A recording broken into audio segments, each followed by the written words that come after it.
Welcome to Day 33, Season for Nonviolence. When we acknowledge that all of life is sacred and that each act is an act of choice and therefore sacred, then life is a sacred dance. Live consciously each moment. When we live at this level, we participate in a creation of a better world. Scout League. They say means are, after all, means. I would say means are, after all, everything. As the means, so the end. There is no wall of separation between means and end. Mahatma Gandhi. People in their zealous desire to achieve a right end become willing to use means that are contrary to the end itself. During the protest movements of the 20th century, we saw the civil rights movement triumph legally when it adhered to the principles of nonviolence that Dr. King taught.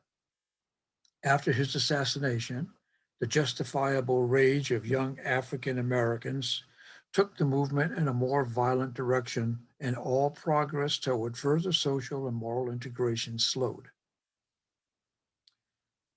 The same was seen in the anti-war movement of the 1960s. While the movement remained nonviolent, progress was being made in the popular consciousness of the American people.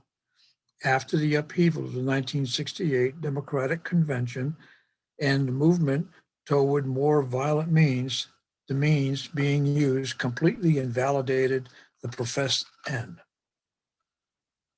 We have seen this most recently in the Occupy movement. The Occupy movement, by and large, followed the principles of nonviolence in their work. A small minority of its members, however, resorted to force and violence in seeking its goals.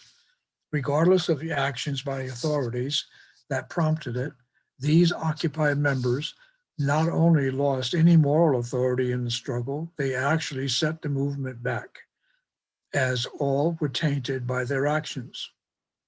You cannot profess to believe in love and use force to implement it.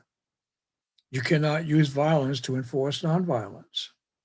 When you attempt to do so, any moral authority your intention and goal may have had is lost. Once that happens in a nonviolent struggle, all hope of success is gone, and a violent means inevitably becomes the only end remaining. The law of cause and effect always apply.